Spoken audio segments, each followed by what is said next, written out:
Bom dia a todas e a todos. O nosso grupo apresentará hoje sobre Mário August Bunge e suas considerações em torno da ciência. O grupo é formado por 18 pessoas, as quais estão cursando Psicologia na PUC Minas, campus Poços de Caldas.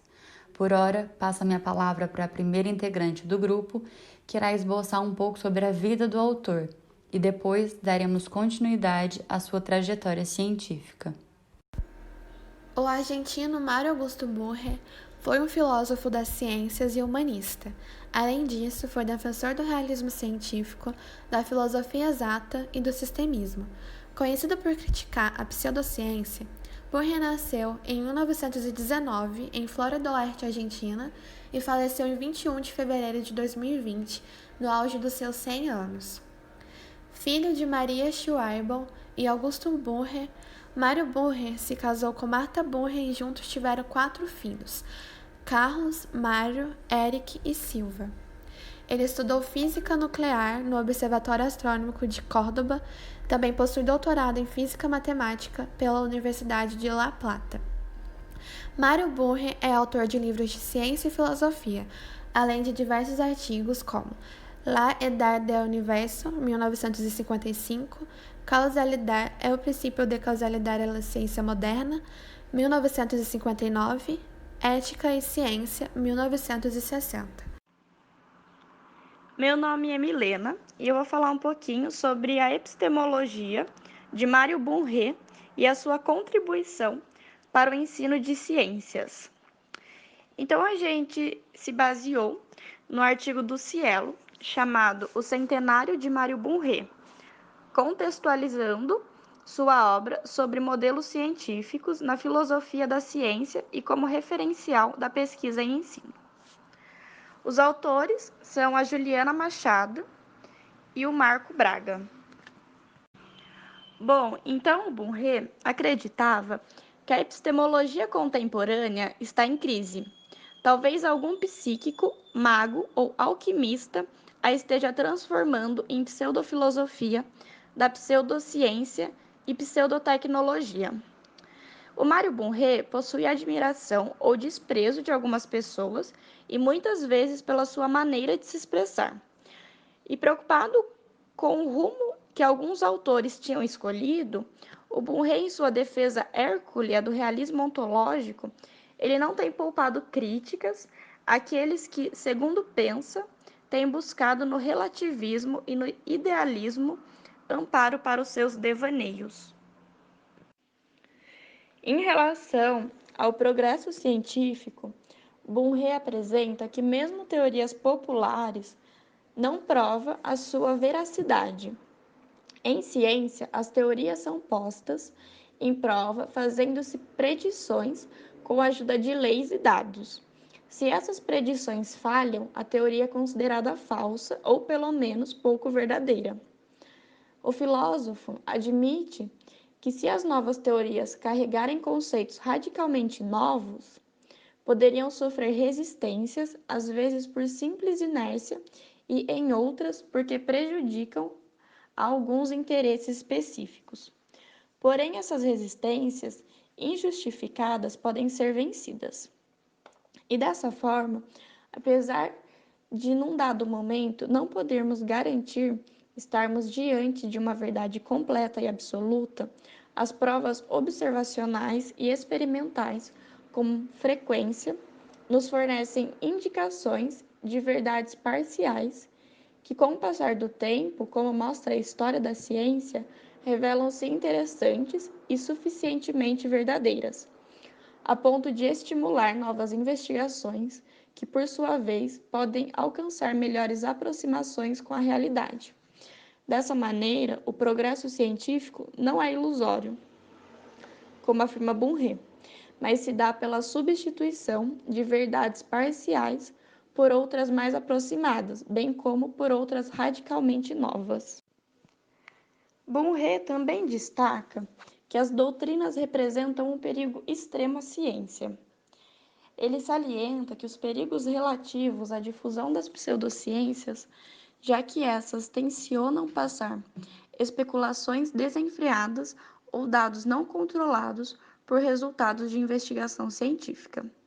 Transmitem uma visão equivocada da atitude científica, contaminam alguns campos do conhecimento, são bem mais acessíveis a milhões de pessoas do que a ciência e não raramente contam com apoio de poderosos grupos de pressão, como, por exemplo, as igrejas e os partidos políticos, e com a simpatia dos meios de comunicação em massa. Aborda ainda que as pseudotecnologias são perigosas, pois se convertem em um negócio altamente lucrativo, que explora a ingenuidade e a simplicidade do povo e que muitas vezes põe em risco o seu bem-estar físico. Bohm retraça uma linha histórica que passa por Popper e diversos filósofos, aproveitando de cada um o que lhe parece verdadeiro e defensável, mostrando suas inconsistências e seus equívocos, apontando para o perigo que tal abordagem pode representar para o ensino, bem como para o próprio desenvolvimento da ciência. Bom, meu nome é Thaís e eu vou dar continuidade às reflexões propostas pelo autor. Então, Bourdieu mantém-se atento às novas tendências epistemológicas, admitindo que existem diversos fatores que influenciam na escolha desta construção e em seu desenvolvimento, citando, por exemplo, o caso da influência que a sociedade como um todo, ou dos cientistas em particular, exerce sobre as escolhas de cada indivíduo, sobre os objetivos de sua investigação e sobre a maneira pela qual seus resultados são interpretados. Neste sentido, não há sociedade sem cultura e sem política, e que estas não existem sem ideologia, que boa parte de nossa conduta social é inspirada ou controlada pela ideologia dominante, e que seria um erro ignorá-la quando se pensa em desenvolvimento científico, pois esta pode tanto estimular quanto inibir a investigação científica e o desenvolvimento tecnológico. Dessa forma, é possível refletir que Bourdieu evidencia a relevância das perspectivas ao longo da ciência, de maneira que o investigador se apresenta num lugar de compreender e explicar o mundo através dos estudos científicos, levando em consideração a influência de diversos aspectos, como sociais, psicológicos, epistemológicos, ontológicos, pragmáticos e semânticos. Assim, escreve que o externalismo não é totalmente falso, pelo contrário, tem razão ao insistir que o contexto social contribui para determinar a evolução da ciência. E essa construção que é feita ao longo do conhecimento é a nossa descrição da realidade. Ela é construída, é fruto da escolha de modelos e teorias de interações sociais e assim não está livre de dificuldades financeiras, crenças, ideologias, jogos de poder e prestígio, bem como de erros e equívocos naturais em qualquer empreendimento humano. Para ele, a teoria, este conhecimento criado, não retrata, pois, a realidade, nem se refere imediatamente a ela. A teoria trata, por assim dizer, do objeto modelo, que constitui uma representação convencional, embora não arbitrária e aproximada da realidade. E agora, para acabar minha fala, eu vou citar uma fala do autor que eu acho que desvela bastante o pensamento e a opinião dele acerca do conhecimento científico. Se não crêssemos na existência do mundo externo, nem na possibilidade de conhecê-lo, mesmo que em parte, não nos esforçaríamos por fazer teorias nem experimentos, ou ao menos não alcançaríamos nenhum êxito em nossa exploração. Bourdieu, 1985. Bom, é isso. Eu passo a minha palavra para a próxima integrante do grupo. Obrigada. Pesquisador, a teoria seria como um sistema nervoso da ciência. Trata-se de um sistema de hipóteses referente a um determinado âmbito de objetos.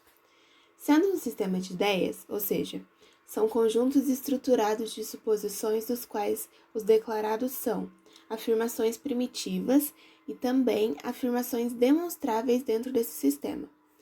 São, assim, sistemas hipotético-dedutivos, ou seja, um método com consequências, levando a um grau de certeza igual ao das hipóteses iniciais. Dessa forma, o conhecimento absolutamente certo e demonstrável é dependente do grau de certeza da hipótese. A teoria trata, por assim dizer, do objeto modelo, que constitui uma representação convencional, embora não arbitrária e aproximada da realidade. Sendo assim, a função da teoria para ele é promover uma explicação do objeto modelo, ou oferecer um objeto teórico do mesmo. Para ele, a teoria não retrata, pois a realidade nem se refere imediatamente a ela. Ele alega que a filosofia científica concorda com a maioria do conhecimento científico, através de meios concretos, como a lógica e a matemática. Então, é facilitado a sistematização e concede à atividade científica uma base para discutir várias questões sobre a realidade. Ele trabalhou também na produção de um trabalho de filosofia básica, no qual ele fala sobre uma filosofia inteiramente acordada com a ciência, sendo racionalista, materialista e cientificista. Bom dia, meu nome é Maria Olívia e eu vou falar sobre os princípios fundamentais abordados por Bunge em seus conceitos e posições filosóficas. O materialismo é tudo o que realmente existe, dentro ou fora do sujeito. É material ou concreto. Por exemplo, o número 3 não existe na natureza e nem na sociedade. Só existe como é pensado por alguém. Sistemismo. Tudo o que existe, seja concreto, conceitual ou semiótico, é como um componente de algum sistema. Emergentismo. Os sistemas têm propriedades de que seus componentes carecem. Dinamicismo. Tudo o que existe realmente muda. Apenas os objetos conceituais são imutáveis. Realismo. O mundo exterior existe independentemente do observador. Cientificismo. A melhor maneira de investigar como as coisas são, sejam naturais, sociais, artificiais ou conceituais, é a adoção do método científico. Racioempirismo. É uma combinação de componentes válidos do racionalismo e do empirismo. Tem como objetivo ser clara e coerente. Exatidão. Essa filosofia busca exatificar ideias intuitivas interessantes, ou seja, transformá-las em ideias que possuam uma precisão lógica. Agatonismo. É uma combinação do egoísmo com altruísmo, do utilitarismo com deontologismo e do cognitivismo com emotivismo. Holotecnodemocracia. É uma democracia integral, biológica, econômica, política e cultural, guiada pela moral agatonista e sociotécnica. Diante desses princípios, Bunge alega que a epistemologia atual se encontra em crise. Desse modo, o filósofo destaca-se por sua defesa da racionalidade e do realismo científico, mostrando como a ciência pode ser ao mesmo tempo criativa, racional e realista, acreditando na existência de um mundo real e independente da nossa compreensão. Bunge defende que o estudo da ciência ocorra a partir de sua estrutura interna, deixando de lado abordagens sobre a ciência que partem do exterior, como, por exemplo, aquelas fornecidas pela sociologia da ciência, representadas pelos programas fortes e pelos programas fracos, pela psicologia da ciência e pela própria história da ciência. Bom dia, professor. Bom dia, turma. Eu sou a Maria Fernanda e eu vou falar sobre a compreensão de Bunge a respeito da ciência e, posteriormente, falarei também a respeito de outros conceitos filosóficos às quais Bunge se posiciona criticamente. Bom, primeiramente, Bunge compreende a ciência por uma perspectiva empreendedora, ou seja, a ciência vista por ele é como um investimento humano, e como produto desse investimento, teremos a explicação e a compreensão do mundo. A ciência é subdividida por Bunge em duas grandes áreas, as ciências formais ou ideais e as ciências factuais ou empíricas. As ciências formais ou ideais, elas possuem um objetivo de demonstração ou comprovação, e elas procuram salientar e comprovar os seus teoremas, assim como acontece na lógica.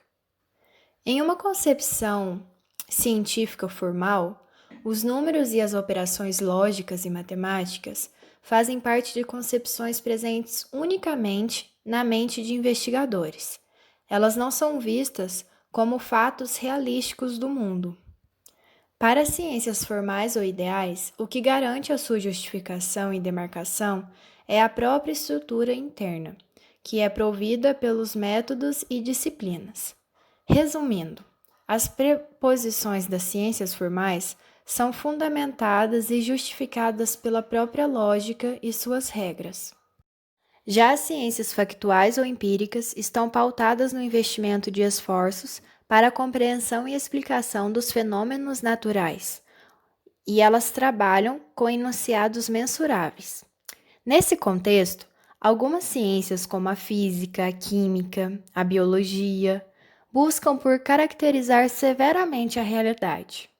A justificação dessas teorias necessita ir adiante dos modelos lógicos, pois elas trabalham juntamente com a experiência e a observação, e dessa forma entram em contato com o mundo exterior.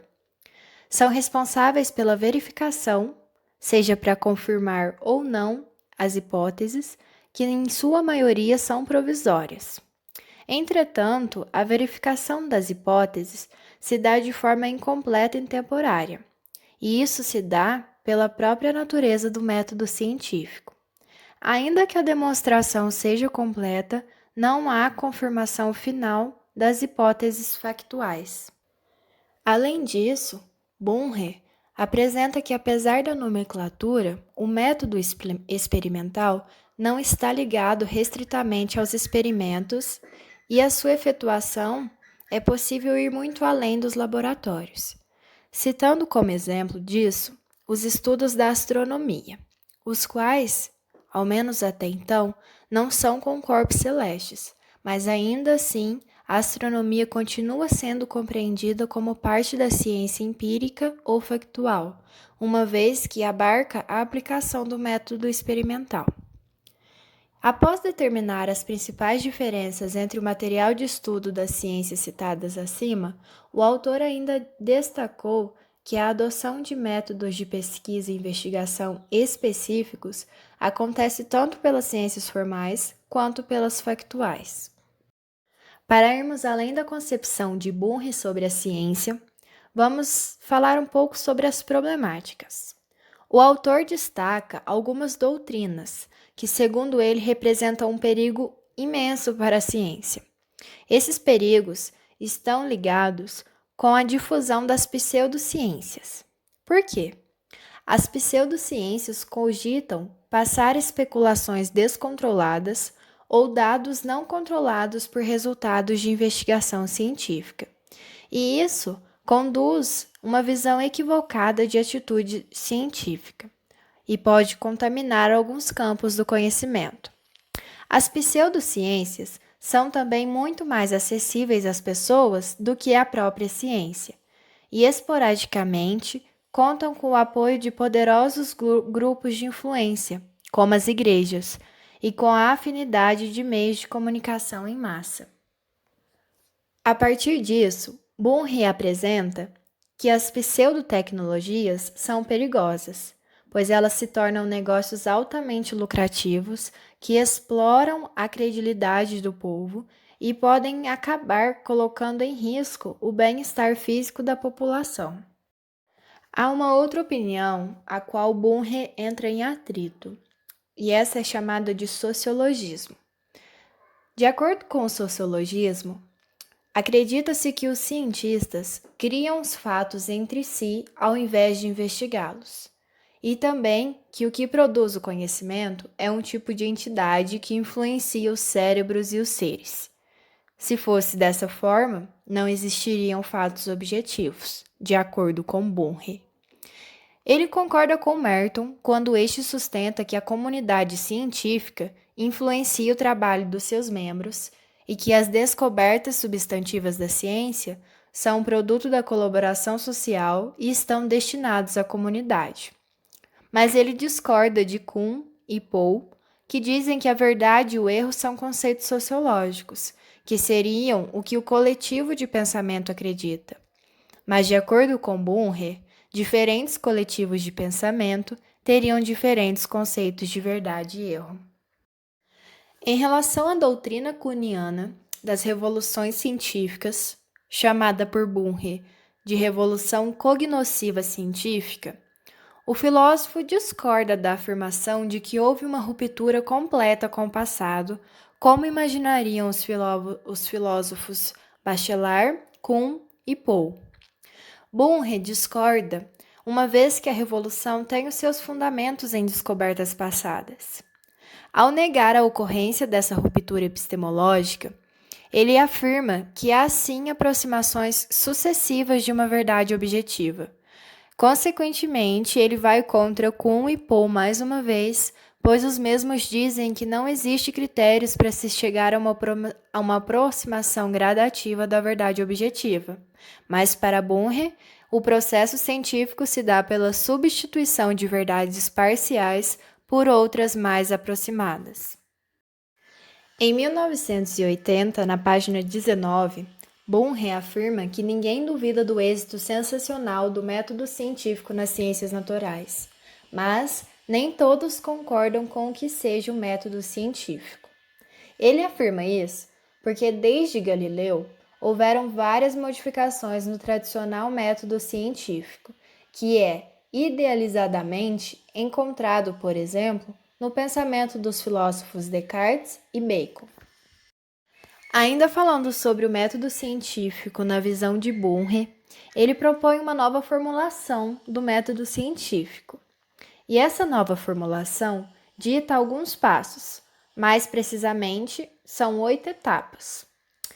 Vai de o descobrimento do problema no conjunto de conhecimentos, a colocação precisa do problema, a procura de conhecimentos que podem resolver o problema, a tentativa de solução do problema por meio dos conhecimentos identificados, a invenção de novas hipóteses ou teorias, a obtenção de uma solução exata ou aproximada do problema em questão, a investigação das consequências da solução encontrada, a comprovação da solução e, por fim, se necessário, a correção das hipóteses apresentadas.